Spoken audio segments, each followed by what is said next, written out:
우리 오랜만에 이렇게 또 모였는데 내가 또 재밌는 얘기 하나 해줘야지. 이 얘기는 내가 좀 어릴 때 아르바이트 했을 때 겪었던 얘기거든. 재밌다기보단 무서운 얘기지. 알지, 나 무서운 얘기 좋아하는 거. 내가 그 얘기를 해줄게. 내가 오피스 빌딩 안에 있는 술집에서 아르바이트 하던 무렵 얘기야. 거기 쓰레기장은 주차장에서 이어지는 지하 구역이 있었거든. 매일 마감 작업을 할 때면 쓰레기를 끌 차에 싣고 엘리베이터를 타고 가서 버리고 오곤 했어. 쓰레기장에 들어가려면 열린 버튼을 눌러야 문이 열렸는데, 이게 나갈 때는 문 앞에 서면 센서가 인식해서 자동으로 문이 열렸지만 거기서 또 닫힌 버튼을 눌러줘야만 문이 닫히는 되게 번거로운 구조였어. 그 왜 역 같은데 있는 그 장애인 화장실 같은 느낌이라고 하면 이해가 되려나? 뭐 여튼 아무도 없을 때는 불이 꺼져 있다가 안에 누가 들어가면 불이 켜졌어. 그래서 나는 늘 어두컴컴한 데 들어가야 되니까 기분이 참 별로였어. 나는 그날도 마무리 작업차 평소처럼 쓰레기장에 쓰레기를 버리러 갔었지. 문을 열고 쓰레기장에 들어가 불이 켜진 직후 어쩐지 안쪽에서 인기척이 느껴지는 거야. 그래서 바라보니까 쓱 하고 그림자 같은 게 선반 뒤로 향하는 거야. 어라? 누구 다른 사람도 쓰레기를 버리러 왔나? 하고 선반 뒤편을 슬쩍 살펴봤는데 아예 아무도 없는 거야. 뭘 잘못 봤겠거니 하고 평소처럼 쓰레기를 버린 뒤 쓰레기장을 나와서 문을 닫으려는데 닫힌 버튼을 아무리 눌러도 문이 닫히질 않는 거야. 그래서 고장이라도 났나? 하고 계속 버튼을 눌렀는데 아무 반응이 없는 거야. 갑자기 그곳에서 빨리 벗어나고 싶은 마음에 나는 문을 열어둔 채로 가게로 급하게 뛰어 들어갔어. 그리고 난 엘리베이터를 타고 2층 버튼을 누른 다음 오늘도 지친다 하고 한숨을 내쉬고 있는데 이번에는 엘리베이터 문이 닫히질 않는 거야. 와, 이것도 고장인가 싶어서 막 짜증이 나기 시작했지. 그래서 나는 닫힌 버튼을 계속 눌렀는데 이번에는 경고음이 막 울리는 거야. 와, 진짜 짜증이 나서 그냥 빨리 가게로 돌아가고 싶은 거야. 뭐 좀 화도 막 나고. 뭐 여튼 별 의문 없이 엘리베이터에서 나와서 계단으로 빠르게 뛰어서 가게까지 돌아갔어. 그리고 계산대에서 마무리를 하고 점장한테 막 투덜거리면서 얘기를 늘어놨는데 점장이 이렇게 얘기하는 거야. 그거 계속 누가 뒤에서 따라와서 그런 거 아니야? 와, 내가 그 얘기를 듣는 순간에 온몸에 소름이 진짜 쫙 하고 돋는 거야. 와, 진짜 따라왔을까?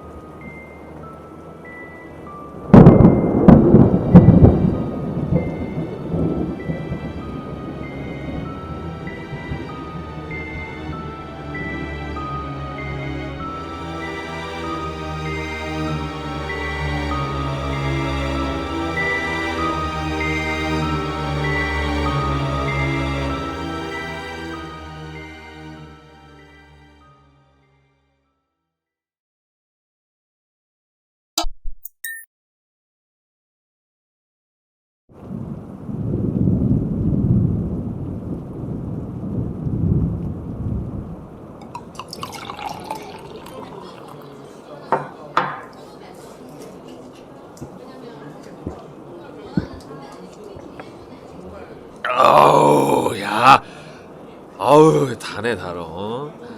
네, 또 이렇게 오랜만에 다들 모였으니까 내가 또 재밌는 얘기 또 하나 해줘야지. 아, 오빠 얘기 재미없어. 나와. 아, 그래? 응. 알았어. 6년 전 겨울이었어. 1월 중순쯤이었는데 그 당시 나는 아침 9시에서 10시쯤 일어나서 운동하려고 체육관을 다녔거든. 그날은 이상하게 기분이 나빴다. 알람이 울리기도 전에 눈이 알아서 떠졌는데 그냥 기분이 뭔가 불쾌했어. 날씨도 되게 흉흉한 겨울 날씨 있잖아. 해는 안 뜨고 눈도 없고 되게 흐린 그런 날씨. 우리 집은 아파트 6층이었고 난 대충 챙겨서 집을 나왔어. 엘리베이터를 타기 전에 신발끈을 묶고 있었다. 근데 그때 엘리베이터 그 여자 기계음으로 문이 열립니다 하고 들리더니 엘리베이터 문이 열리더라. 내려가는 버튼을 누르지도 않았는데 말이야. 그래도 뭐 가끔씩 집에 들어올 때 1층에서 타이밍 맞게 엘베 문이 열린 적이 있어서 경비 아저씨가 놀라놨나? 그런 식으로 대수롭지 않게 생각했었어. 그리고 신발끈을 계속 묶는데 또 문이 열립니다 하면서 열리는 거야. 그때 뭔가 닭살이 돋더라고. 이것 하면 좆될 것 같은 그런 예감이 들고. 그래서 그냥 계단으로 내려왔어. 그리고 체육관을 가는데 계속 찜찜한 거야. 체육관을 가면서 2차선 도로 옆 도보를 걷는데 갑자기 1차선에서 달리던 덤프트럭이 급 우회전을 하더니 2차선에서 달리던 승용차를 쳤어. 우회전으로 갈 곳도 없는 직진도로인데 말이야. 그리고 그 승용차는 바로 내 앞으로 쌩하고 튕겨져 왔어. 내가 좀만 앞에 있었다면 그 차에 치였겠지. 사고가 난 뒤에 주위를 둘러보니까 나밖에 없었고 승용차에서는 피를 철철 흘리면서 아저씨가 나오더라고. 나는 바로 112에 전화했는데 이것도 좀 이상해. 그때 112에 처음으로 전화를 했는데 무슨 기계음? 전자음? 막 이상한 소리 나고 무슨 알아듣지도 못하는 이상한 소리들이 들리고 그러더라니까. 아니, 경찰 전화는 원래 그래? 아무튼 그냥 나는 거기에 대고 여기 어디 사거리 가는 방향인데 사고가 났다. 빨리 와달라고 끊었어. 근데 그 와중에 트럭 아저씨는 내릴 생각도 안 하는 거야. 문은 잠겨있고 뭐 하는지 높아서 보이지도 않고. 난 경찰이 오기 전까지 승용차 아저씨를 보살펴줬고 그러다 경찰이 와서 트럭 아저씨가 내리는데 뭐라고 하지도 않고 저항도 없이 멍만 때리는데 좀 무섭더라. 그렇게 경찰 아저씨한테 내가 본 걸 얘기하고 난 갈 길 갔어. 근데 걷다 보니까 이런 생각이 들대. 내가 만약에 엘리베이터를 타고 그대로 내려왔으면 조금 더 앞에서 걷고 있지 않았을까? 그러면 나는 어떻게 됐을까? 이런 생각이 드니까 또 막 소름 돋고 그렇더라고. 아무튼 진짜 소름 돋고 기분 나쁘고 뭐 아무튼 그런 하루였어. 오, 야, 좀 이게 임팩트가 있네. 큰일 날 뻔했는데. 나 살아 돌아왔어. 그러니까 진짜 대박이지. 다행이다. 몸에 닭살이 돋네. 그럼 이제 나 해도 돼? 안 돼.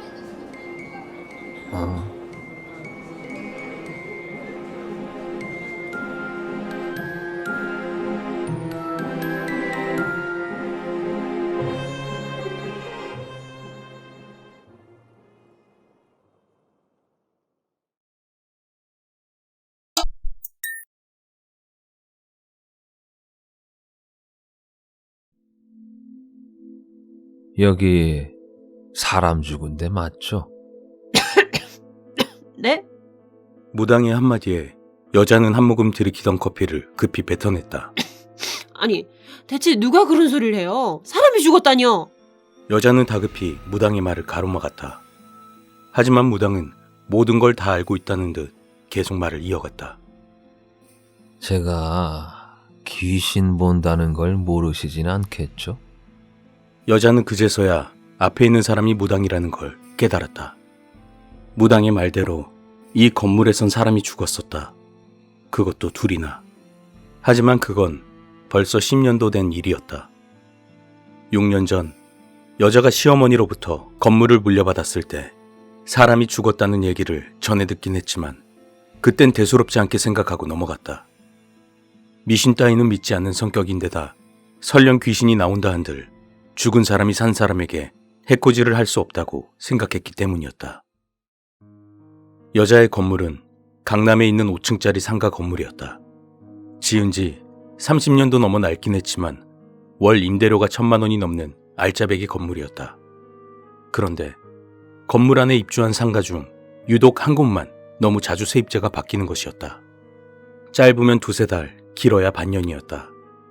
계약 기간인 2년을 다 채우고 나간 사람은 여자가 이 건물을 물려받은 뒤로는 단 한 번도 보지 못했다. 나중에야 문제의 그 가게가 사람이 죽어나간 곳이라는 사실을 알게 되었다. 그 전까지 사람이 죽었다는 얘기만 들었지 어디서 죽었는지 알지 못했다. 지금으로부터 약 10년 전, 아직 건물을 시어머니가 관리할 때의 일이었다. 건물의 1층에 치킨집이 들어왔다. 개업하고 2-3년 동안은 장사가 그럭저럭 잘 되었는데 주위에 비슷한 컨셉의 가게가 우후죽순으로 들어서면서 점점 파리가 날리기 시작하더니 급기야 월세가 밀리는 상황이 발생했다. 한 성격하는 여자의 시어머니는 그때마다 가게로 찾아가 밀린 월세를 내놓으라며 언성을 높였다. 치킨집 주인 남자는 엄청난 스트레스에 시달려야 했다. 장사가 안 되는 것도 짜증나는데 매일 건물주가 가게에 찾아와 고래고래 소리를 지르며 행패를 부리니 스트레스가 안 나는 게 이상할 일이었다. 결국 참다 못한 치킨집 주인은 가게 문을 걸어 잠그고 잠적을 해버렸다. 처음엔 며칠 쉬었다가 다시 문을 열 것이라 생각했지만 문을 닫은 지 한 달이 넘도록 영업을 재개할 기미가 보이지 않자 뭔가 이상함을 느낀 시어머니는 강제로 문을 따고 가게 안으로 들어가게 되었다. 그리고 홀 가운데에 목을 매단 채 숨져있는 치킨집 주인을 발견하게 되었다. 그런데 치킨집 주인의 자살보다 더 충격적이었던 건 시어머니가 죽은 치킨집 주인을 바라보며 남긴 한마디였다. 되질라면 곱게 되질 것이지 어디 남의 가게에서 목을 매달고 지랄이고 재수없구러. 사실 치킨집 주인이 자살한 가게에는 몇 년 전에도 자살한 사건이 발생했었다. 작은 포교원을 운영하던 비구니 스님이었는데 역시나 시어머니와 임대료 문제로 갈등을 빚다 스스로 목숨을 끊고 만 것이다. 그런데 더욱 무서운 것은 여스님이 죽기 전에 남긴 유언이었다. 그녀는 새하얀 무명천 위에 니녀는 절대 곱게 죽지 않을 거다. 내 반드시 원기가 되어 내년에게 복수할 것이다. 라는 혈서를 써놓고는 음독 자살을 했다. 강남 개발이 한창이던 7, 80년대 복부인으로 활동하며 100억대 자산가가 된 시어머니는 성격이 보통이 아니었다. 여자도 그 밑에서 호된 시집살이를 경험했고 세입자들은 정해진 날짜보다 하루라도 월세가 밀리면 곧바로 불호령이 떨어졌다. 이런 드센 성격 탓에 세입자와의 갈등이 끊임없이 벌어졌고 결국 2명이 목숨을 끊는 비극적인 결말을 맞게 되었다. 하지만 그럼에도 시어머니는 눈 하나 깜짝하지 않고 도리어 죽은 사람들에게 욕을 퍼부어댔다. 치킨집 주인이 자살하고 몇 달 뒤 한동안 비어있던 가게는 다시 세입자를 받았지만 1년도 못 되어 주인이 바뀌고 말았다. 물론 가게에서 귀신이 목격되었다거나 이상한 현상이 발생한 것은 아니었다. 하지만 다른 가게는 다 장사가 잘 되는데 유독 그곳만 장사가 안 되는 게 참 이상했다. 요식업부터 컴퓨터 대리점까지 다양한 업종의 가게들이 들어왔지만 하나같이 망해서 나갔다. 그렇게 10년의 세월이 흘렀고 그 사이 여자가 시어머니로부터 건물을 물려받게 되었지만 달라진 건 아무것도 없었다. 그리고 몇 달 전 문제의 그 가게에 지금 여자 앞에 앉아있는 무당이 들어왔다. 처음 무당과 계약할 때 여자는 꺼림칙했지만 그래도 무당이니 가게에서 자살한 영혼들을 잘 달래 천도할 수 있지 않을까 하는 다소 맹랑한 기대를 한 것이 사실이었다. 그런데 막상 무당의 입에서 사람이 죽었냐는 말이 나오자 소름이 끼쳤다. 맞아요. 여기서 사람이 죽긴 했어요. 근데 어떻게 하셨어요? 혹시 보이세요? 그러자 무당이 빙그레 웃으며 대답했다. 귀신 못 보는 무당이라면 아예 무당일 하지 말아야죠. 근데요, 요즘은 귀찮아 죽겠어요. 네? 그건 또 무슨 얘기세요? 밤마다 여기서 죽은 귀신 둘이 찾아와서는 너 우리가 보이지? 우리가 떼돈 벌게 해줄 테니까 우리랑 같이 일할래? 라면서 절 꼬시는데 이게 어디 하루 이틀이어야죠. 아무리 무당이라지만 매일 저러니까 지치겠네요. 그러면서 그 무당은 아무래도 가게를 빼야 할 것 같다며 넌지시 말했다. 아니, 명색이 무당이 겨우 귀신 때문에 방을 뺀다는 게 말이 됩니까? 여자는 혹시라도 이 무당이 귀신이 무서워 발을 빼는 게 아닌가 하는 생각을 했다. 저도 처음엔 잘 달래서 천도를 해볼까도 생각했는데 이게 워낙 원한이 깊은 영들이라 쉽지 않겠더라고요. 뭐 물론 맘먹고 하면 못할 것도 없지만요. 그럼 천도를 해주세요. 주변 상인분들께 큰 피해가 갈 텐데요. 그 말에 여자는 멈칫할 수밖에 없었다. 만약 무당의 말대로 천도제다 뭐다 해서 구판을 거하게 버린다면 귀신 나오는 건물이라 온 동네에 광고하는 꼴일 테고 같은 건물에 입주한 다른 세입자들은 물론 근처 건물 상인들까지도 피해를 입게 될 것이다. 만약 그 소식이 시어머니 귀에 들어가는 날에는 여자에게 불벼락이 떨어질 게 뻔했다. 생각이 거기까지 미치자 여자는 다시 무당에게 물었다. 그럼 어떻게 하면 되죠? 여자의 질문에 무당이 의미심장한 미소를 지으며 대답했다. 다행히 영가들은 아주머니나 바깥 양반께는 원한이 없어요. 만약 저들이 막무가내로 아무한테나 원한을 풀려 했다면 그동안 이곳을 거쳐간 수많은 세입자들 그리고 이 건물에서 장사하시는 다른 분들께도 피해가 갔었겠죠. 근데 제가 듣기론 전에 여러 가게가 망해서 나가긴 했어도 딱히 귀신을 봤다거나 이상한 일을 겪은 사람은 없었다더군요. 그건 맞아요. 귀신이 나왔으면 진즉에 다른 가게들도 다 떠났겠죠. 저들의 목표는 단 하나. 자기들을 죽게 만든 사람의 목숨입니다. 네? 외람된 말씀이지만 아주머니의 시어머님 말이죠. 스님 영가가 제게 그러더군요. 우린 딴 사람은 관심 없어. 그냥 그 늙은 년 목숨만 가져가면 그만이야. 라고요. 그 말을 들은 여자는 온몸에 소름이 쫙 끼쳤다. 평소 건강하시던 어머니가 몇 년 전부터 정신이 오락가락하더니 얼마 전 정기검진에서 치매 판정을 받았기 때문이었다. 건강하던 몸도 몇 년 사이에 급격히 쇠약해졌다. 만약 이것이 원기의 복수라면 생각할수록 무서운 일이 아닐 수 없었다. 그렇다면은 굳이 나가시려는 이유도 짐작하신 대로입니다. 그들은 무당인 제 능력을 이용해서 시어머님께 복수를 하려고 하는 거예요. 그래서 장사가 잘 되게 해주는 대가로 제가 시어머님을 저주하게끔 유도한 것이죠. 실제로 여기 들어오고 몇 달 동안은 그전보다 손님도 많아지고 매출도 눈에 띄게 늘었어요. 근데 말이죠. 아무리 생각해봐도 돈 때문에 사람 목숨 갖고 장난치는 짓은 내가 도저히 할 수가 없더군요. 멍하니 허공을 응시하던 여자에게 무당이 한마디 덧붙였다. 그렇다고 너무 걱정하지 마세요. 어차피 시어머님은 머지않아 돌아가실 거고 그럼 모든 게 다 끝날 테니까요. 그 말을 끝으로 무당은 돌아갔다. 무당의 말대로 몇 달 뒤 시어머님은 돌아가셨다. 그리고 이후로는 문제의 그 가게도 다른 가게들과 마찬가지로 장사가 잘 되었다고 한다.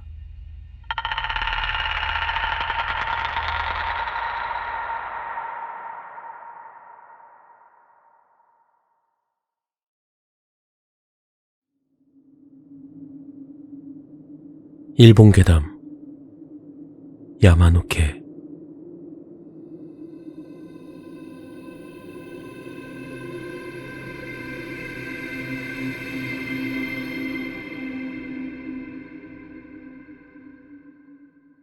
딸을 데리고 드라이브 하러 갔다.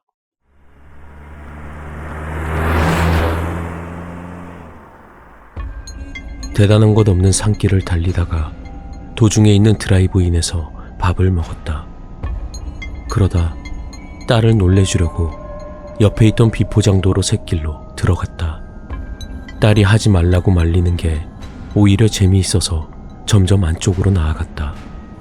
그랬더니 갑자기 엔진이 멈춰버렸다. 산속이라 휴대전화도 연결이 안 되고 차에 대한 지식도 없으니 딸과 함께 어찌할 바를 모르고만 있었다. 아까 밥 먹었던 드라이브인까지도 걸으면 몇 시간은 걸릴 것이다. 그래서 어쩔 수 없으니 그날은 차 안에서 자고 다음날 아침에 걸어서 드라이브인까지 가기로 했다.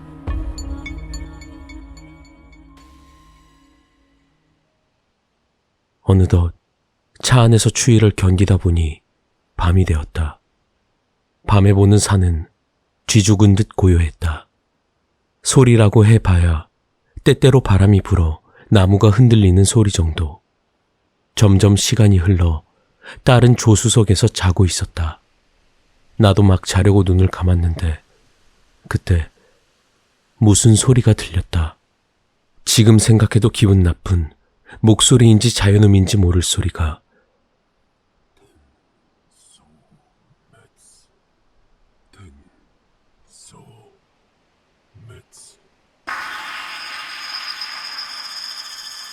텐, 소, 메츠 하고 몇 번이고 들리는 것이다. 처음에는 잘못 들었겠거니 하고 눈을 감고 있었다. 하지만 소리는 점점 가까워지고 나는 도저히 참을 수 없어서 눈을 떴다. 그랬더니 뭔가 하얗고 매끈한 것이 이상하게 움직이며 차에 다가오는 것이 보였다. 마치 울트라맨에 나오는 자미라처럼 머리가 없는 모양새에 다리는 하나밖에 없었다. 그놈을 설명하자면 깽깽이 발로 뛰면서 양손을 마구 휘두르고 온몸을 흔들어대며 이쪽으로 오고 있었다. 너무 무서워서 비명을 지를 뻔했지만 왠지 그때는 옆에서 자는 딸을 깨우면 안 된다는 이상한 생각에 정신이 팔렸었다. 그래서 소리치지도 못하고 도망치지도 못하고 있었다. 그놈은 점점 차 근처까지 다가왔지만 아무래도 차 옆을 그대로 지나친 모양이었다. 지나가는 동안에도 텐, 소우, 메츠 하는 소리가 계속 들렸다.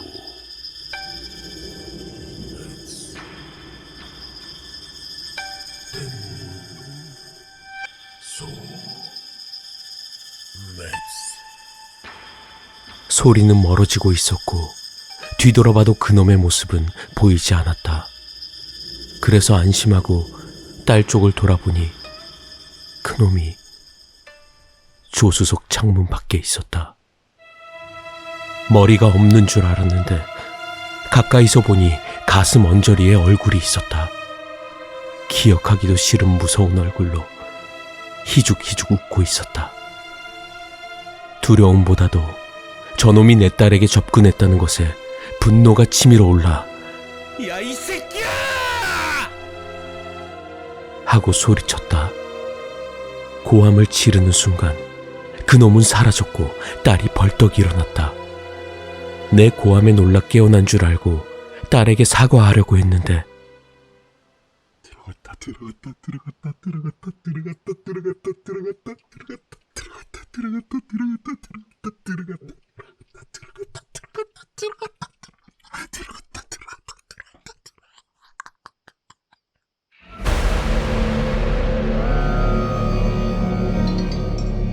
딸이 이렇게 중얼거리고 있었다. 큰일 났다는 생각에 어떻게든 여길 떠나기 위해 믿져야 본전이라는 마음으로 시동을 걸었다. 다행히도 시동이 걸렸다. 서둘러 왔던 길을 되돌아갔다. 딸은 아직도 옆에서 중얼거리고 있었다. 빨리 사람이 많은 곳으로 가고 싶어 속도를 냈다. 드디어 도시의 불빛이 보이는 순간 조금 안심했지만 딸의 중얼거림이 들어갔다 해서 어느새 텐소오메츠로 바뀌었다. 얼굴도 딸의 얼굴이 아닌 것 같았다. 집에 돌아가기에는 딸의 상태가 심상치 않아 눈에 띈 절로 곧장 달려갔다. 늦은 밤이었지만 절 옆에 주지스님이 사는 곳에는 불이 켜져 있었기에 딸을 끌고 가 초인종을 눌렀다.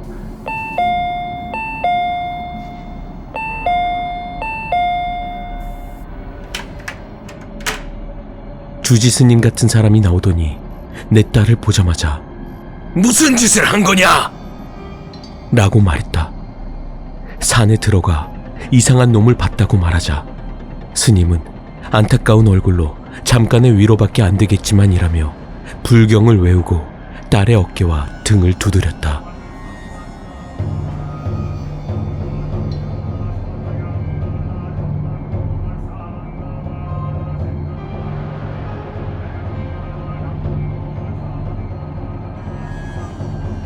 주지스님은 하룻밤 묵고 가라고 하셨다.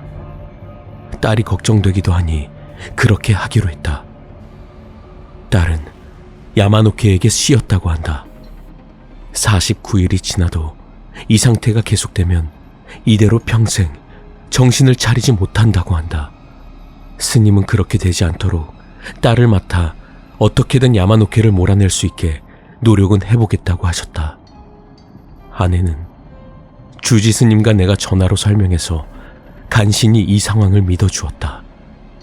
스님이 말하길 이대로 집에 갔다면 아내도 야마노케에게 씌었을 거라고 한다. 야마노케는 여자에게 씌는 모양이라 야마노케를 완전히 빼낼 때까지는 아내도 딸을 볼 수 없다고 한다. 일주일이 지났지만 내 딸은 여전히 주지 스님과 함께 있다. 매일 딸의 상태를 보러 가지만 더 이상 내 딸이 아닌 것 같다. 딸은 희죽희죽 웃으며 뭐라 말할 수 없는 표정으로 나를 쳐다본다. 내 딸이 빨리 원래 모습으로 돌아왔으면 좋겠다. 절대 장난삼아 산에 가지 말길.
여름 캠프를 간 아들한테서 편지가 왔다.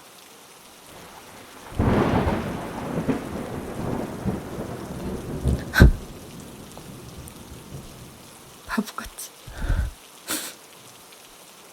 이해하는데 너무나 오래 걸렸다.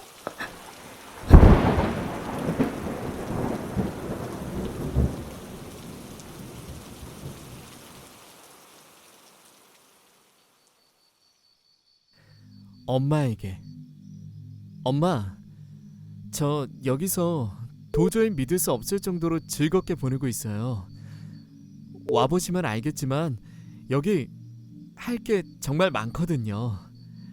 어디를 둘러봐도 주위에 온통 놀거리뿐이라서 세상 돌아가는 것도 알 틈이 없다니까요. 얼마나 바쁜지, 이곳에서 사람들이랑 카약 탄 게 얼마나 재미있던지 식사마저 걸렀다는 사실을 인지 못했어요. 모닥불, 낚시, 종일에도 모자랄 산행까지. 정말 재미있긴 하지만 할 게 너무 많아서 쉴 틈도 없어요. 엄마, 정말 사랑해요. 부디 빨리 답장 주세요.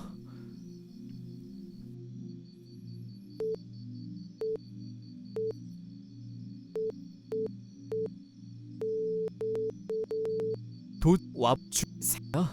이 사람들 식인종 도와주세요. 이 사람들 식인종 도와주세요. 이 사람들 식인종 도와주세요. 이 사람들 식인종 도와주세요. 이 사람들 식인종 도와주세요. 이 사람들 식인종 도와주세요. 이 사람들 식인종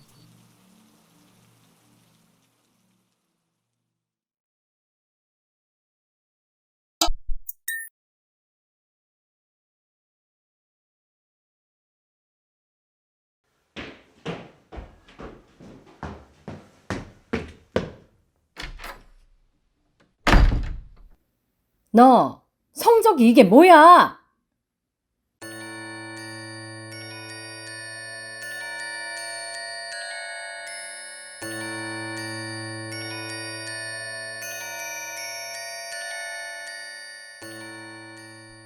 등 뒤에서 벌컥 문이 열리며 화난 엄마 목소리가 났다. 너무해. 내가 애도 아니고 벌써 몇 번째인지. 지금 맘 잡고 책상에 앉아서 공부하는 건 보이지도 않나 보다.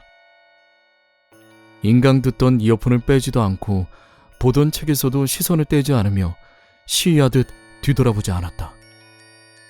오히려 속으로 다른 생각만 했다. 너 엄마가 얘기하는데 이젠 쳐다보지도 않네. 외할머니가 엄마 공부 못했다고 했는데 나한테 왜 이렇게 바라는 게 많을까? 내가 서러워서 아휴. 정말. 그 말을 듣고 속으로 궁시렁댔다. 어렸을 때 이런 성적을 받아본 적이 없어요. 거짓말. 외할아버지가 엄마 공부 안 하고 맨날 놀려다녀서 어느 날은 쌀이빗자루 들고 동네방네 도망다니는 엄마 때렸다고 했는데 너 다음에도 이 성적 받아오면 집에서 쫓겨날 줄 알아? 이내 쾅 하고 방문 닫히는 소리가 났다. 그제서야 이어폰을 빼고 몸의 긴장도 풀고 주섬주섬 책상에 티슈를 빼들어 그새 눈가에 고인 눈물을 닦아냈다. 벌써 몇 해째인지 모르겠다. 중학교 2학년 여름방학 때 급작스런 사고로 돌아가신 엄마. 무슨 정신으로 살았는지 모르겠지만 어느새 찾아온 기말고사. 그동안 결석도 많이 하고 머리에 들어오는 것도 없는 탓에 시험 결과가 좋지 않았다. 그 후 어느 날 밤 책상에서 가족 앨범을 보다 깜빡 잠들었는데 방문이 쾅 열리더니 엄마가 들어와 혼을 냈다. 성적이 이게 뭐야? 성적이 이게 뭐냐고. 내가 서러워서 너무 보고 싶어 헛것을 보는가 했지만 아무 상관 없었다. 보고 싶은 엄마를 다시 만났으니까. 다음날 꿈인가 싶었지만 한결 후련한 마음으로 학교에 갔다. 그 후에도 엄마가 다시 보이길 기다렸지만 볼 수 없었다. 한참이 지난 어느 날 고등학교 1학년 모의고사 성적이 좋지 않았다. 그날 밤 책상에 엎드려 멍하니 인강을 바라보았는데 등 뒤에서 방문이 쾅 열리더니 엄마의 잔소리가 내 들렸다. 성적이 이게 뭐야? 너무 반가웠다. 너 다음에도 이 성적 그 받아오면 후로도 때때로 집에서 와주셨다. 쫓겨날 줄 알아. 매번 혼났지만 이제 몇 년째인지 엄마는 내 성적이 좋지 않을 때마다 나오신다. 일부러 성적을 낮게 받아보기도 했지만 그땐 나오지 않는 걸로 봐서 엄마만의 기준이 있나 보다. 벌써 내 나이 43. 언젠가부터 엄마가 나타나도 돌아보지 않게 되었다. 이젠 나보다 어린 엄마를 마주할 자신이 없기 때문이다. 이미 장성의 가정을 꾸린 아들이 승진시험에 탈락했다고 또 혼나버렸다. 다음에 또 오신다면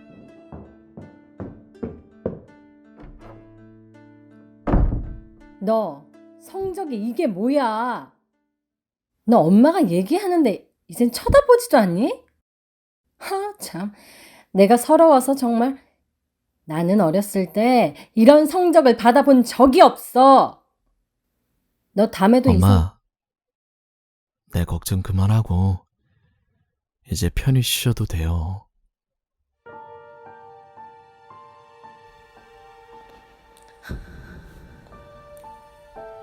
바보같이. 라고 말씀드리고 싶다. 이러다 내가 늙어서 할아버지가 돼도 혼날지 모르겠다는 생각에 괜히 생각이 깊어지는 밤이다.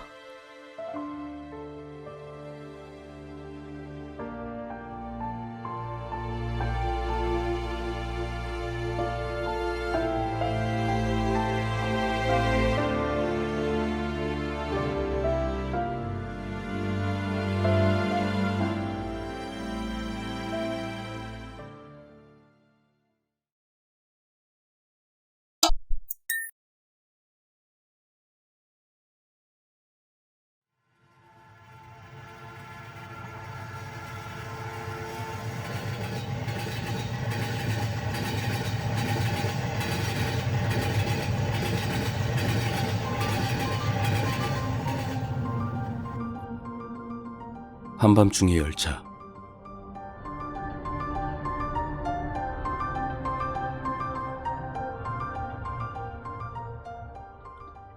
서울에서 대구로 가는 기차를 탔다. 평일인데다 자정이 넘은 시각이라지만 기차칸의 승객이 나 하나밖에 없다는 것은 상당히 겪기 힘든 경우였다. 자리를 옮겨 그래도 사람이 좀 많은 칸을 찾아볼까 생각도 해봤지만 이내 그만뒀다. 애도 아니고 혼자 있는 걸 두려워할 나이는 지났지 않은가. 출발 시간까지는 아직 몇 분이 남아 있었다. 아, 맞다. 읽을거리 사는 거 까먹었네. 어쩔 수 없지 뭐. 역의 매점에서 읽을거리 사는 걸 깜빡했지만 이제 와서 매점까지 다시 다녀오기엔 시간이 너무 촉박했기에 한숨 자기로 마음먹었다. 좌석에 비스듬히 기댄 채 외투를 벗어 얼굴 위에 헐렁하게 덮어놓았다. 하지만 낮에 잠을 좀 자둔 탓인지 영 잠이 오질 않았다. 몇 분을 그렇게 있다가 도저히 잠이 오지 않았기에 외투를 벗어던지고 차창 밖 구경이라도 하고 있을까 생각하던 찰나였다. 기차칸의 문이 열리는 소리가 들려오고 발자국 소리가 내 쪽으로 다가오는가 싶더니 바로 옆쪽 건너편의 좌석에 누군가 털썩 걸터하는 소리가 들렸다. 잠시 뒤 두 사람의 목소리가 들려왔다. 정말 큰일 날 뻔했네요, 선배님. 하마터면 진짜 놓칠 뻔했어요. 그러니까 내가 안마방 착착 가라고 했잖아, 짜샤. 아직 젊은 새끼가 왜 그렇게 밝히는 거야? 안마방 간 거 아니라니까 그러네. 옆에 사람도 있는데 좀 조용히 좀 해주세요, 선배님. 뭐 어때, 자식아? 자고 있는 모양인데. 그러는 이 목소리가 더 크다. 애초에 안마방 매니아가 안마방 간 게 뭐가 그리 이상한 일이야? 목소리의 주인들은 각각 청년과 중년의 남성으로 각자의 목소리는 개성이 뚜렷한 게 직접 보지 않아도 주인의 얼굴이 절로 떠오를 만한 특색이 있었다. 잠을 자는 것처럼 보이는 날 의식한 탓인지 두 명의 목소리가 한층 작아졌지만 눈을 감고 있는 데다 애초에 기차칸이 텅 비었기 때문에 들리는 것엔 별다른 차이가 없었다. 진짜 안마방 간 곳 아니라니까요, 글쎄. 잠시 친구랑 볼일 좀 보고 있었어요. 오랜만에 만난 중학교 동창인데 이렇게 갑자기 부르시고는. 에휴, 별수 없잖아 자샤. 너랑 나 빼고 모두 딴 데 묶인 몸인데 그럼. 강치련이 그 새끼 어저께 잡아쳐놓고 좀 쉬나 했더니만. 그래서 무슨 일이라는데요? 몇 마디의 대화를 더 듣자 두 사람이 형사라는 사실을 알 수 있었다. 젊은 목소리의 말로 미루어 보아 무언가 급한 일이 생겨 오밤중에 기차를 타고 내려가는 모양이었다. 여튼 그래서 반장한테 갔더니 이런 씨발 살인이란다 살인. 그것도 연쇄살인. 벌써 10명 가까이 죽었대. 예? 젊은 목소리에 화들짝 놀라는 소리. 나 역시 얘기를 듣자마자 순간적으로 놀란 나머지 하마터면 헉하는 소리를 낼 뻔했다. 이런 시간에 기차를 타면서 바로 옆자리에 앉은 형사들로부터 살인이니 뭐니 하는 얘기를 엿들을 거라고 상상이나 할 수 있었겠는가. 잠깐의 정적이 흐르는 사이 덜컹거리는 소리를 내며 기차가 출발했다. 외투를 뒤집었어 아무것도 보이지 않는 껌껌한 시야 속에서 기차 소리만 울려 퍼졌다. 젊은 형사가 입을 연 것은 2분 정도가 더 지나고 나서였다. 10명 다 대구에서 죽었답니까? 아까 대구에서 강력계일 맞는 애하고 전화했는데 그런 소리는 않던데요? 아니, 인천이야. 원래 그쪽 애들이 맡고 있던 사건이었는데 오늘 저녁에 유일한 용의자를 서울역에서 목격했다는 제보가 들어왔어. 서 있던 플랫폼 위치가 이 노선의 기차를 탄 것 같다는데. 근데 그건 대구 쪽 애들이 알아서 할 문제지 왜 우리 보고 가라 한답니까? 원래 우리 관할도 아니라면서요. 아직 대구 쪽엔 연락이 안 간 모양이야. 아니, 대체 왜? 아직 언론에 까발려진 내용도 아니니까. 공치사를 다 저쪽에 넘기기엔 아직 이르다는 거지. 말하자면 얘기가 길어져. 내가 형사들이라면 지금 이 기차에 범인이 숨어있지 않을까 하고 간단한 수색이라도 한번 고려해봤으련만 목격 제보가 들어왔다는 때와 한나절 정도의 차이가 나서인지 그들은 굳이 거기까지 생각이 미치지 않는 듯 했다. 그들의 이야기가 끊어지지 않기를 바라며 난 내가 할 수 있는 최대한 자연스럽게 자는 척을 유지했다.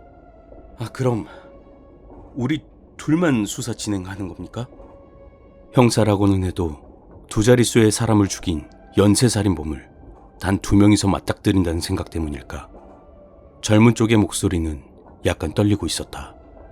걱정 마라 자샤. 2명만으로 끝을 볼 것 같았으면 아무리 사람이 없기로써니 너 같은 반년짜리 데려오지도 않았겠지. 묶인 일 끝나는 대로 바로 더 오기로 했어. 아마 내일 점심쯤이면 다들 서울에서 기차를 탈 거다. 우린 가서 사전 준비만 먼저 하고 있으면 돼. 그런가요?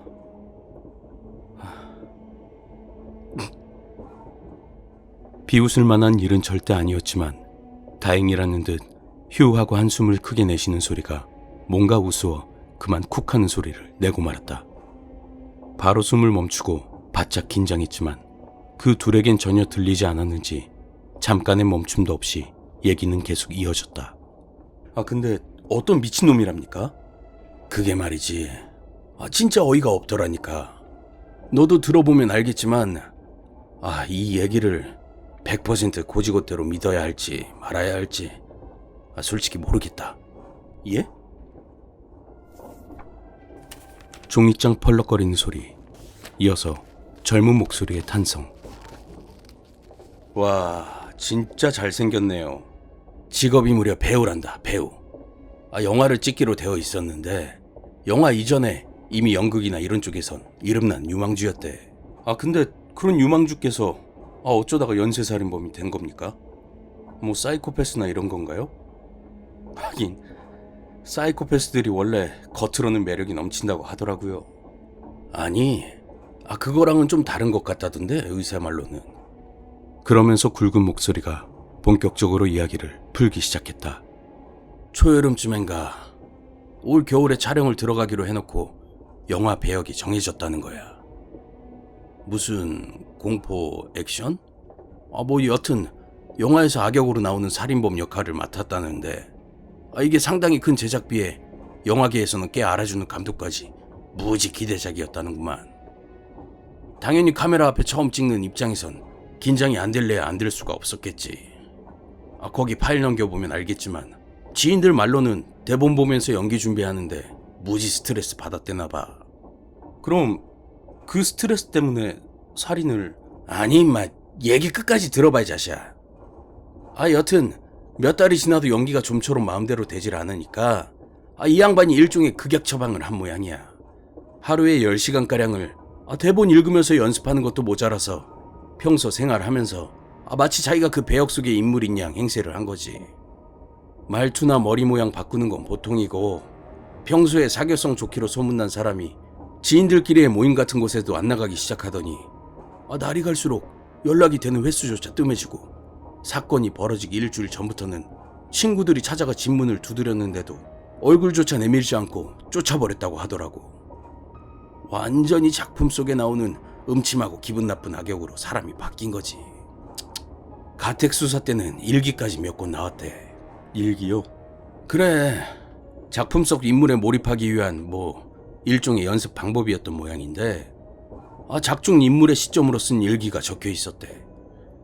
헌데 이게 과간인 게 일기를 쓰기 시작한 지 얼마 안 된 앞부분은 누가 봐도 그저 어설프게 범죄자 흉내를 내는 일반인의 일기지만 장수가 뒤로 넘어갈수록 점점 증세가 심각해져서 맨 뒤쪽 부분의 경우에는 정말 범죄자의 것과 별다른 차이를 느낄 수 없을 정도라고 하더라고. 범죄 심리적 전문가가 혀를 내두를 정도였다니까 말 다 했지 뭐. 그럼 설마 네 예상대로야. 10명 중 9은 특이한 방법으로 살해당했어.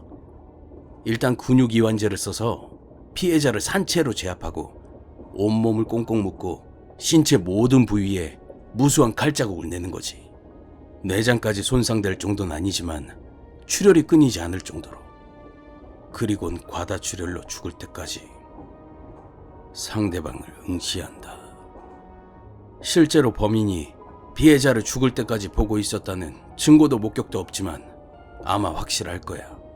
대본에 적힌 녀석의 배역의 살해 수법이 바로 그거였거든. 젊은 목소리가 질렸다는 투로 길게 신음을 내뱉었다. 확실히 이미 잔인함의 여부를 떠나 과연 사람의 행위인지 그 자체가 의문이 들 만큼 잔혹한 행위였다.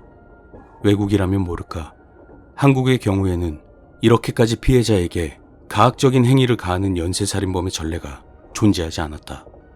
더욱이 앞으로 범인과 직접 맞댈지도 모르는 형사의 입장에선 보통 소름 돋는 소리가 아니겠지. 그럼 근육이완제는 어떻게 구했답니까? 병원에서 훔쳤대요. 내가 방금 10명 중에 9명이라고 했지.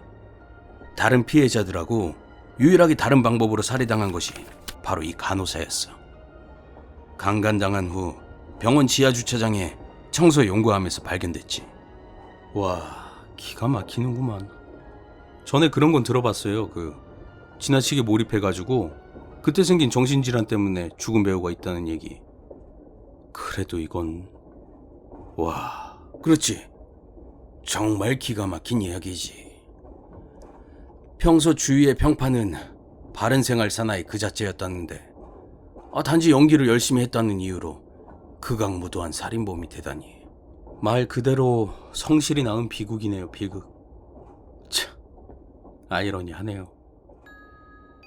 그리곤 저마다 생각에 잠긴 듯 두 사람의 대화는 여기서 끝났다.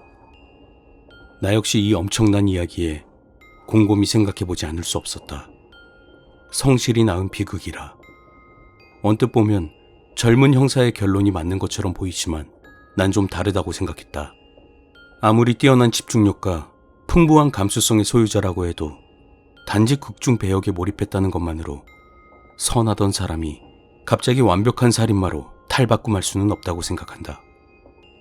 단순히 선에서 악으로의 1차원적인 변환이 아니라 무언가의 개입이 있었다면, 그래, 예를 들면 그 배우라는 자의 마음속에 배역을 맡기 전 아주 오래전부터 무언가 계기가 되는 씨앗이 잠들어 있었다고 하면 어떨까? 물론 이 씨앗은 가치관에 직접적인 영향을 미치기엔 그 크기가 아주 작은 데다 마음속 깊은 곳에 꽁꽁 숨겨져 있어서 그것을 가지고 있는 본인 또한 전혀 눈치채지 못한 채 인생을 살아왔을 것이다.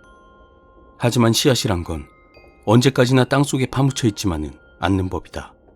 깊은 곳에 오랫동안 잠들어 있는 씨앗일수록 수분이나 영양분 등 조건이 맞춰졌을 때 폭발적으로 성장하는 법이다. 그리고 이 경우에 씨앗의 성장을 촉진시킨 조건은 다름 아닌 그의 배역이 되는 것이다. 배우로서 오래 생활해온 그로서도 전례가 없을 정도의 악역으로의 깊은 몰입. 그 몰입이 절정에 달했을 때 배우라는 자는 연기의 성취보다도 배는 만족스러운 무언가를 느끼고 있는 자신을 발견한 것은 아니었을까? 내가 이렇게 생각해봐야 진실은 본인만이 알 것이다. 한동안의 긴장 섞인 몰입과 사색을 거치고 나자 몰려오는 졸음을 느낄 수 있었다. 두 형사 덕분에 지루하지 않게 시간을 때울 수 있게 된 셈이었다. 물론 그런 데에 쓸 얘기치고는 지나치게 스케일이 큰 얘기였지만 기분 좋은 한숨을 작게 내쉬며 눈을 감았다. 반쯤 잠이 들려는 가운데 두 사람이 다시 얘기를 시작했다. 졸음이 깰 정도는 아니었지만 자연스레 집중이 되면서 이야기가 귀에 들어왔다. 야, 짜샤, 네 선배님. 그러고 보니 생각난 게 있는데 말이야. 아까 얘기에 대한 건데 심각하지는 않고 그냥 심심풀이. 뭡니까? 그 배우라는 놈 말이야. 목소리가 아주 좋다나 봐. 대학 다닐 땐 아나운서를 목표로 한 적도 있었고 성우 아르바이트도 몇 번 했다던데. 그렇습니까? 또 목소리가 좋은 걸로 끝나는 것이 아닌 게 성대모사도 아주 수준급인가 봐. 웬만큼 특색 있는 목소리라면 남녀노소 구분 않고 거의 똑같이 따라하는 게 가능하다고 하더라고. 와, 멋지네요. 그지? 아마 내가 그놈이라면 여러모로 유용하게 써먹었을 거야. 예를 들면 그 재수없는 간호사나 끌 때도 말이지. 인터콤에 대고 의사 2명이 있는 것처럼 목소리를 번갈아서 들려주니까 반색을 하고 문을 열어주더란 말이지. 문을 연 다음 내 얼굴 봤을 때의 표정이 아직도 잊혀지지가 않아. 정말 죽이는 재능이라니까. 우와. 또 이런 사용 방법도 있지. 거의 자정이 다 돼서 기차를 탔는데 이게 웬 떡이야. 열차 칸에 웬 놈 하나만 외투를 뒤집어 쓰고 덩그러니 앉아있는 거야. 마침 심심할 것 같았던 찰나였는데 하느님이 보호하셨지. 딱 봐도 외투로 덮은 게 자꾸 꼼지락거리는 게 자는 척만 하는 것 같은데 이놈을 어떻게 하면 재밌게 갖고 놀다 죽일 수 있을까 고민을 하다가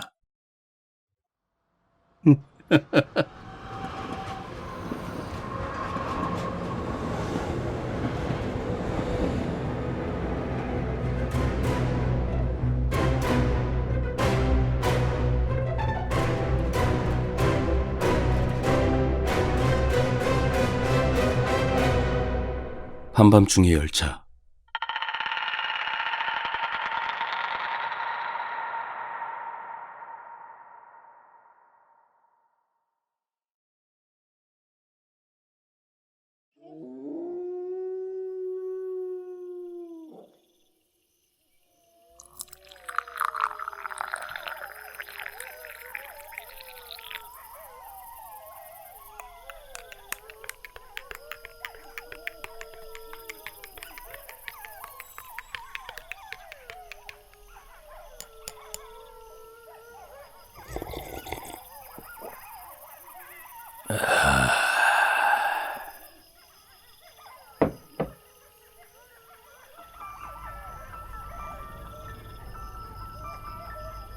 할아버지가 아직 태어나지도 않았을 때의 일이다.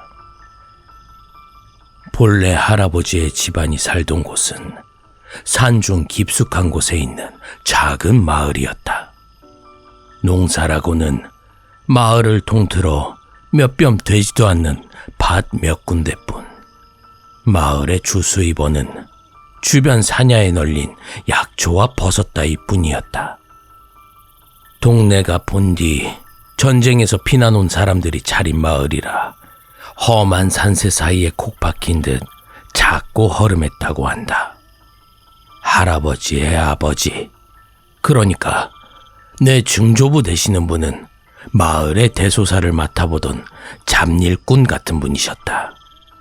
우물을 찾아 파내거나 덫을 놓아 짐승을 잡고 1년에 한 번쯤은 인근 마을에 나가 물건을 사고 파셨으며 동네에 다치거나 아픈 이들이 있으면 몇 가지 대중요법과 민간요법을 동원해 치료도 하는 그런 사람. 채 20가구도 안 되는 작은 마을에선 말하자면 의사요 사냥꾼이었던 셈이다. 그런 증조부께서 하시던 일 중엔 당연히 주변 산세에 맹수가 사는지 살피는 일도 있었다. 동물의 일을 사람이 알기란 참으로 지난한 일이었으나 대개 짐승길을 살피거나 물가에 널려진 대변을 살피는 것으로 어느 정도는 대응이 되셨었다고. 그러던 어느 날 증조부께서 마을 밖의 업무를 돌보고 한 달 보름 만에 마을에 돌아오셨을 때였다. 이상한 일이 일어났다. 야심한 시각, 여름이었던지라 오후 땡볕을 피해 늦지막히 시작된 복귀길은 당연히 늦어져 해가 저물었는데 어째 주변 경치가 계속 낯설더란 것이다. 증조부께서 물건을 사고 발로 다닐 때에는 늘 같은 길만 이용하며 주변 가지를 쳐내고 큰 돌을 걷어내 사람 다니는 길 모양새를 만들어 두었었는데 이게 웬일인지 눈에 띄질 않고 아무리 그래도 그렇지 이렇게까지 안 보이나 싶어 유심히 주변을 살펴보니 어찌된 영문인지 본래 마을이 있던 산이 아니라 그 옆 다른 마을이 있던 산을 올라타게 된 것이다. 아직 한낮이었다면 도로 산을 내려가 마을에 묵든지 다시 원래 가야 할 산을 타고 오르든지 했었겠지만 계속 이어지는 험한 산세에 지쳐 결국 산 중턱까지만 올라가 숨어서 밤을 지내고자 하셨단다. 하지만 물가는 밤의 온도도 떨어지고 짐승들이 목을 축이러 나타나기 마련. 작은 개울들을 피해 바위끼리 모여 자연적으로 동굴 모양새를 하고 있는 곳을 찾아 짐을 풀어 누웠을 때엔 이미 달이 중천이었다. 내일은 아예 정상으로 올라가 길을 찾아야겠구나 하며 몸을 뒤채는 사이 어쩐지 주변이 조용해졌다. 산새가 우는 소리, 벌레가 우는 소리까지도 모조리 잦아들고 본인이 내뱉는 날숨소리만 울리는 동굴안. 본능적으로 근처에 큰 짐승이 온 것을 느낀 증조부는 보찜에서 단도 한 자루를 꺼내 재빨리 동굴벽 그늘에 몸을 숨겼다. 사람이 다니면 새가 울며 나무를 박차고 벌레가 들뛰는 소리가 날 텐데 그런 기미가 전혀 없었던 탓이다.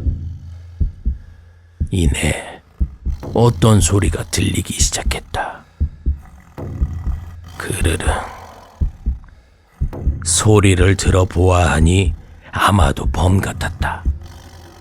호랑이 우는 소리란 워낙 희한한 것이 아주 우짖을 때가 아니면 그르르르 하고 낮게 깔려선 이 소리를 들으면 등줄기에 소름이 쭈뼛 돋고 오금에 힘이 풀려 육척장신의 장사도 여름볕에 내놓은 개구리처럼 팔다리를 내어놓게 되는데 꼭 그런 소리였다.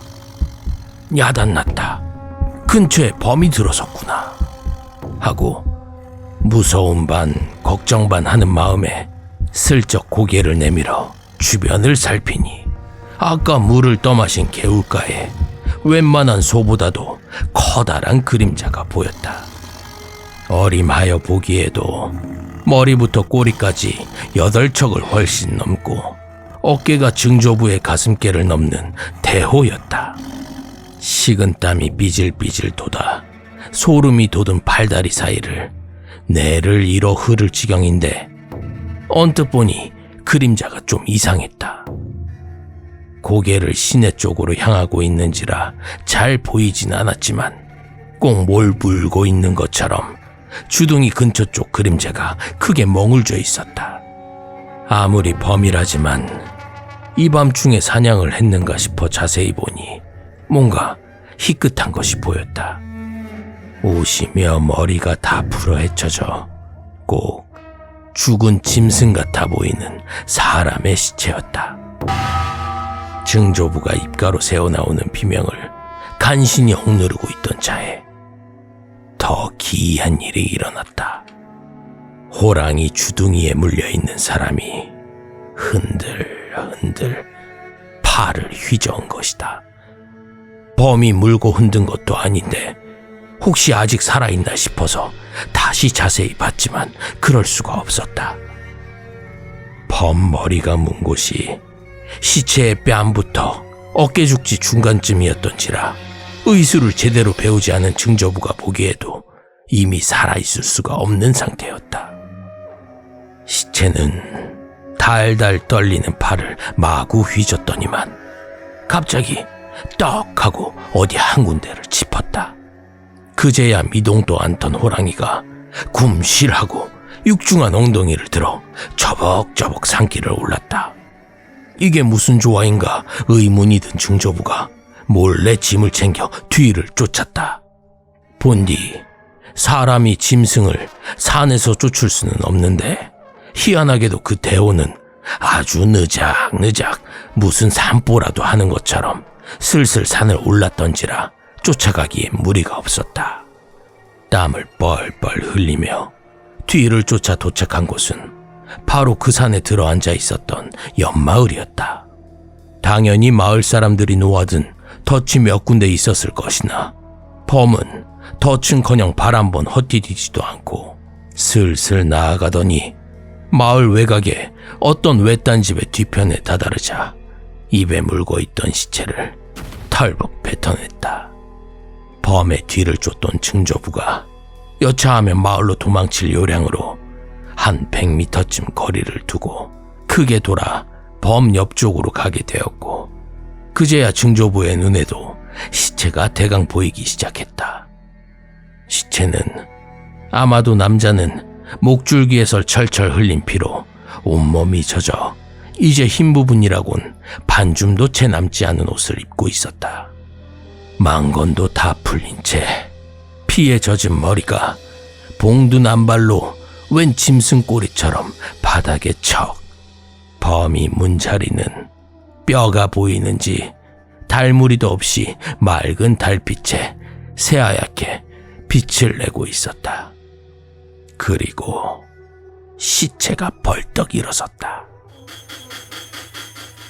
아직도 범이 물고 있기나 한 것처럼 목덜미부터 허공에 한들한들 솟구치더니 다 부러져서 반대로 꺾인 다리로 누가 세워놓은 듯이. 증조부가 너무 놀래 헛숨을 삼키는데 꼭두 인형처럼 휙휙 자리를 잡던 시체가 갑자기 입을 떡 벌리고 말을 하더란다. 여보, 여보.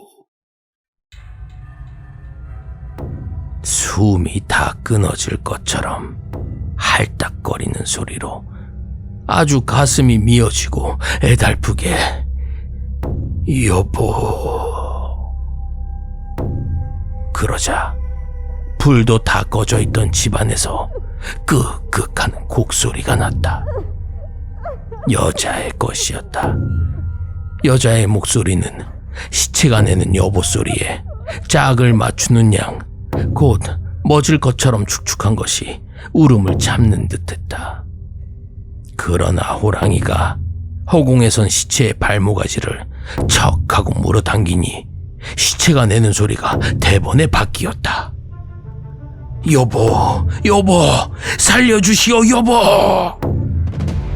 발부터 잡아챈 시체가 도대체 무슨 힘인지 흙바닥에 손가락을 받추세워 찍찍 그으며 쇠된 비명을 지르니 결국 참지 못한 여자가 여보 하고 마주 소리를 지르며 집 밖으로 뛰쳐나왔다. 증조부가 넋이 나가 보고 있는 사이 여자는 소리를 쫓아 공중공중 산을 뛰쳐올랐다. 어느 사이엔가 시체가 내는 소리는 끊기고 여자의 목소리만 남아 여보, 어디 계셔요, 여보?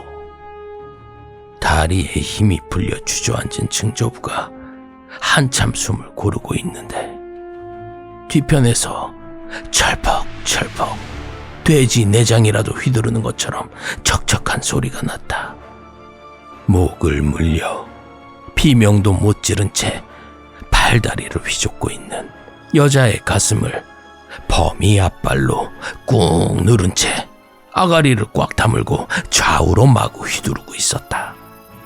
단말마도 없이 단숨에 여자의 목이 반쯤 뜯겨나갔고 저항이 잠잠해지자 그제야 호랑이는 콧등으로 슬슬 옷을 젖히고 배를 한 입에 씹었다.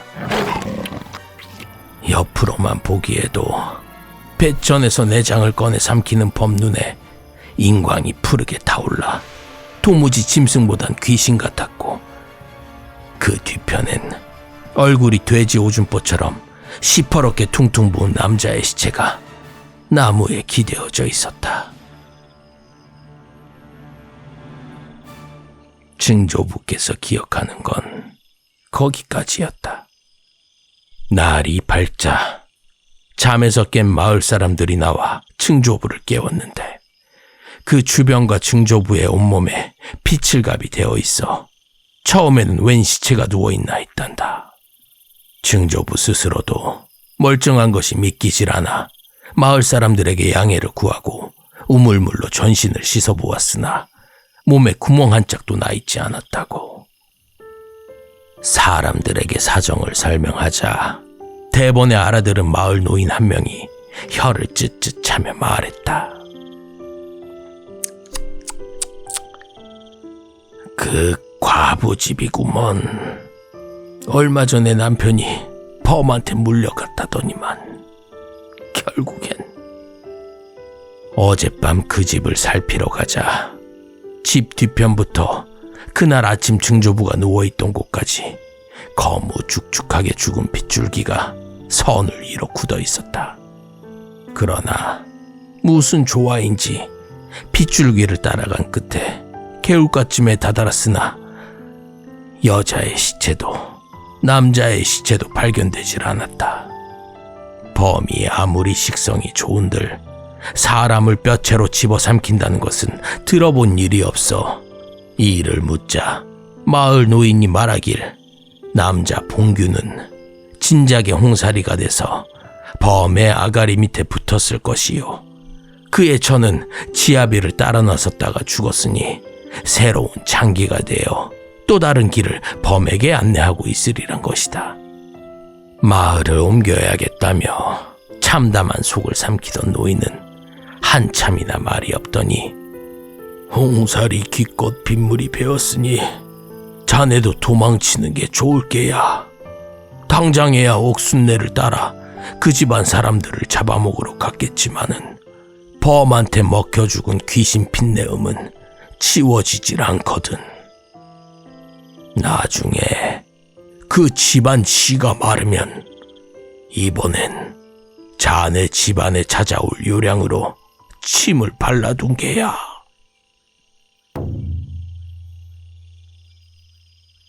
어디 바닷가에라도 가 사는 게 나을 거라며 노인은 말을 줄였다.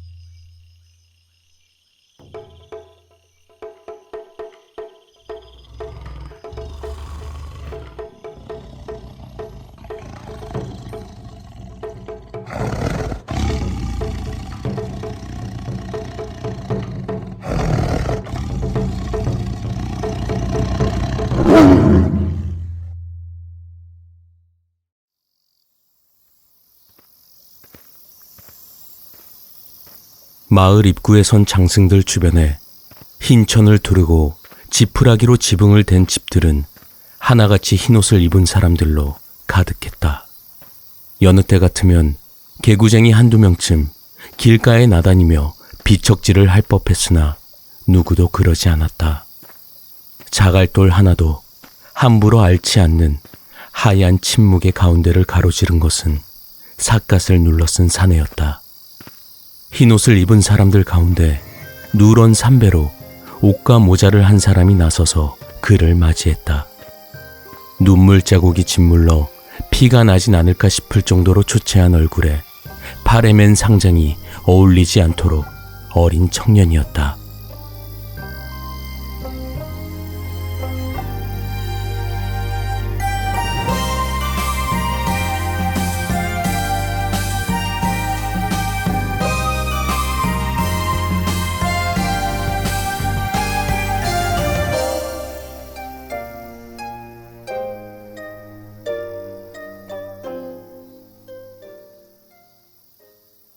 어서 오십시오.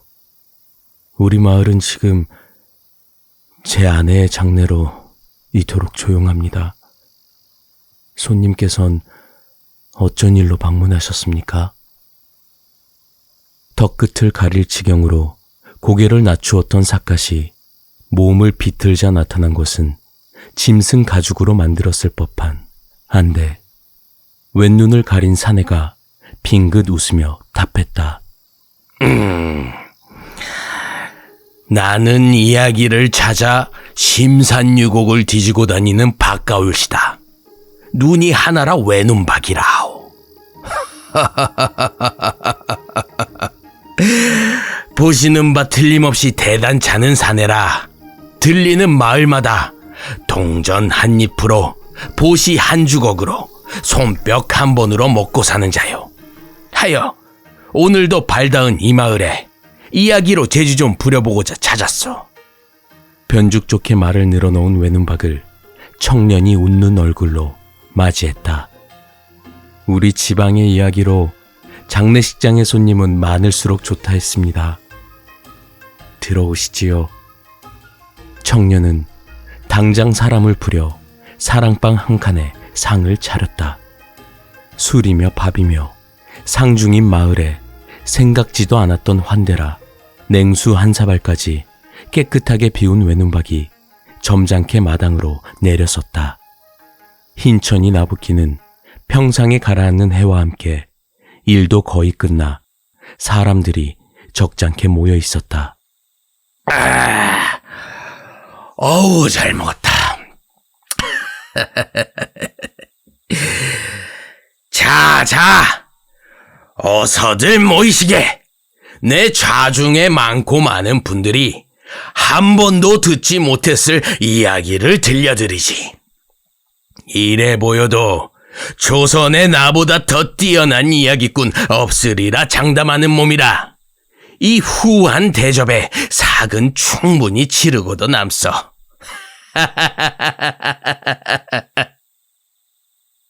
제법 먼 곳에서 주변을 정리하던 사람들까지 모두 손에 손을 잡고 모여들었다. 뜸을 들이듯 익살스럽게 한쪽 분이 눈을 굴리던 외눈박은 울타리까지 걸터 앉을 자리가 없게 되고 나서야 조심스럽게 입을 열었다.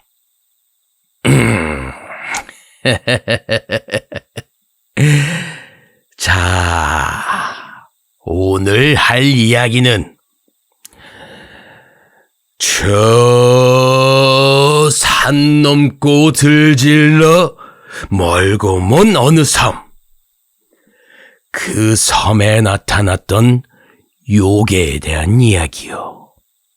오늘 이 마을처럼 장례를 치를 때면 어김없이 이름이 나오고마는 솔재기바리에 대한 이야기올시다.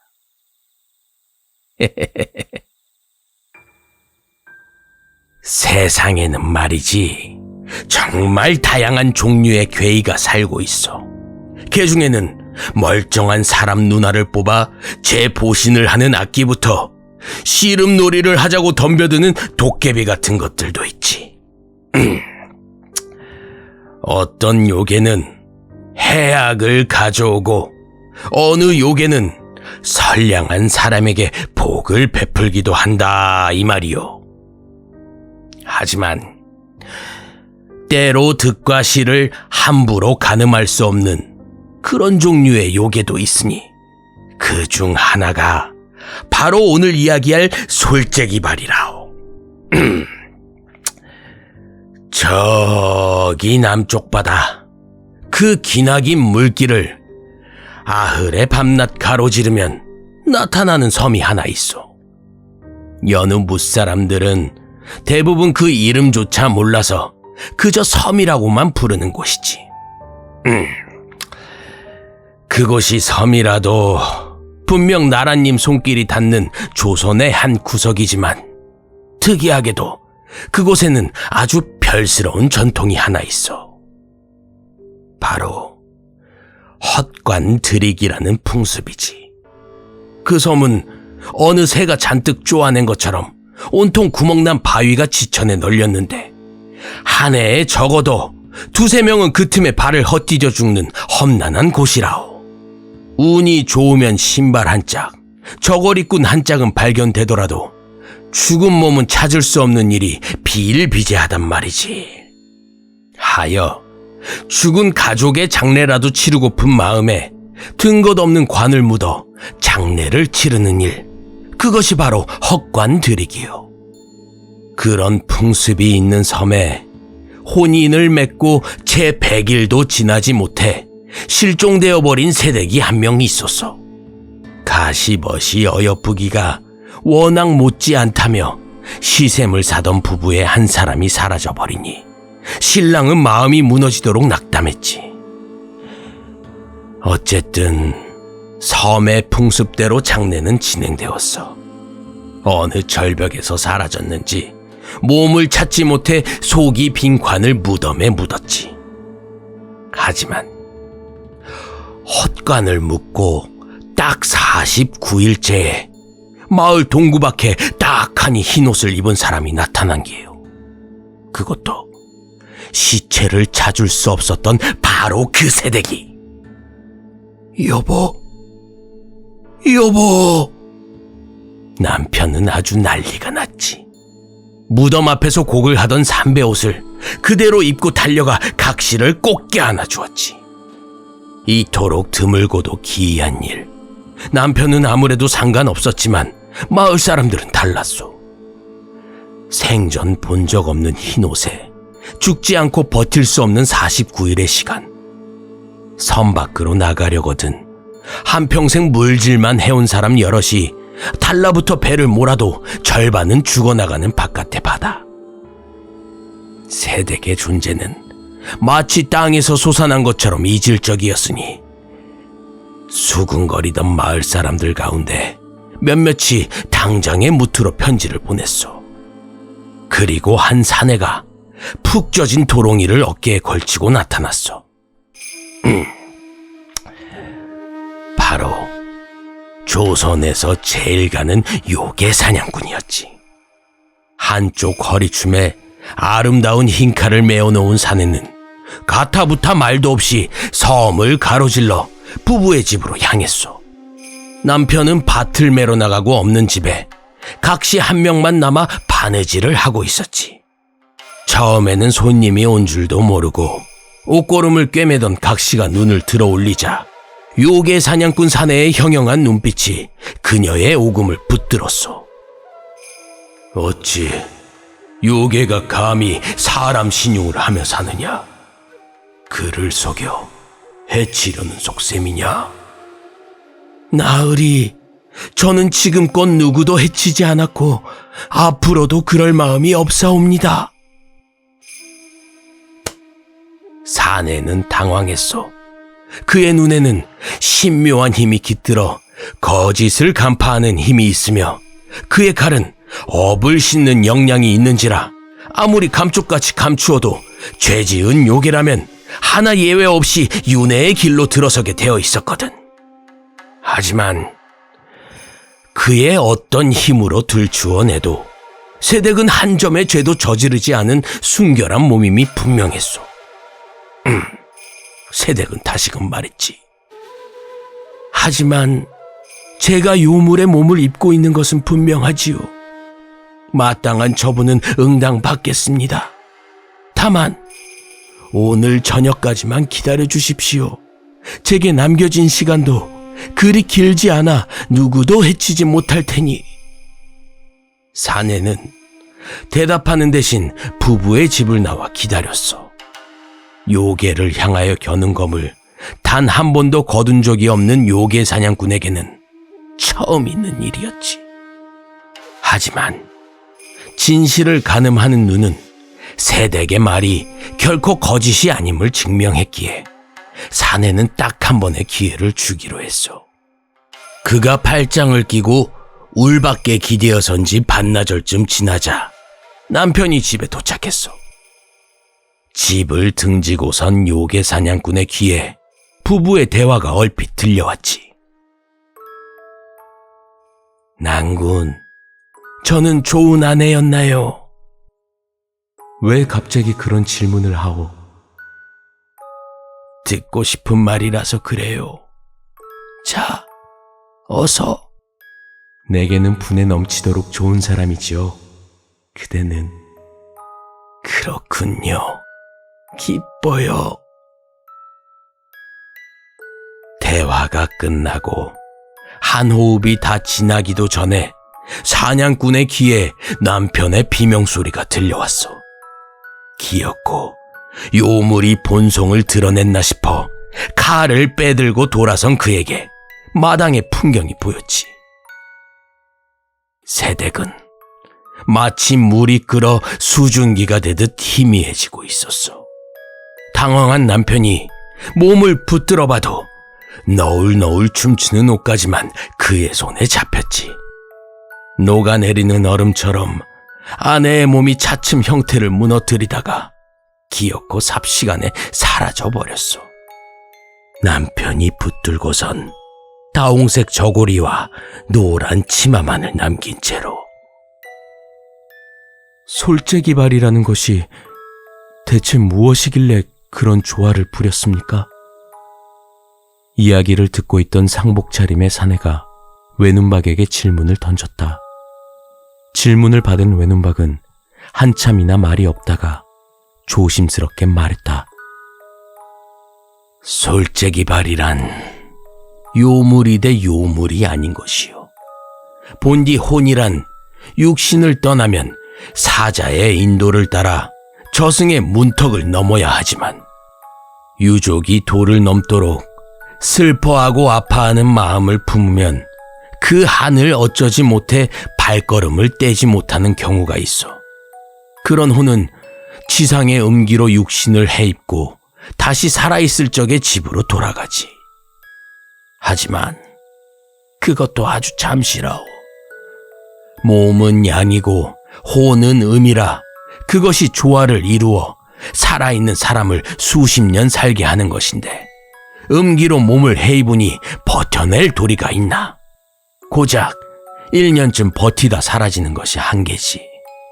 그리하여 고작 4계절을 지내다 사라진다고 솔재기발이라 이름을 붙이오.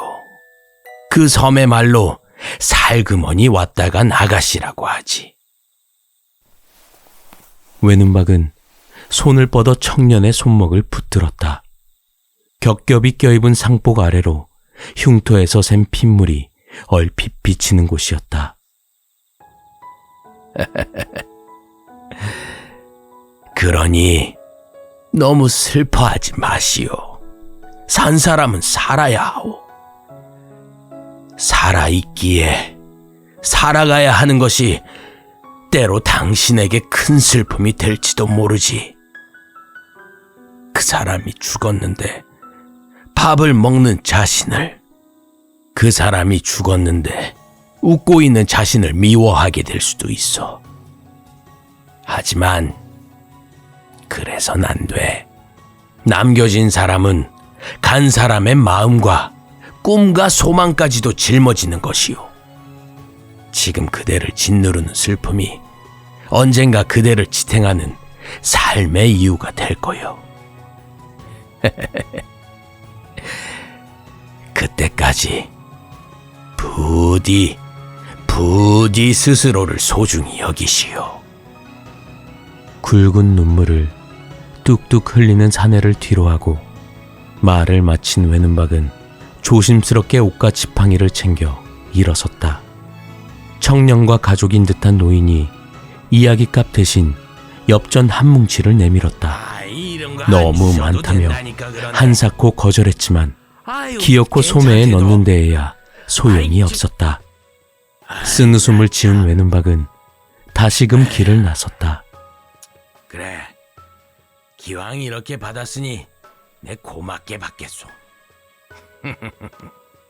흰천이 너울거리는 골목을 그리하시오. 큰 걸음으로 지나며 자, 그럼 이만 가겠소이다.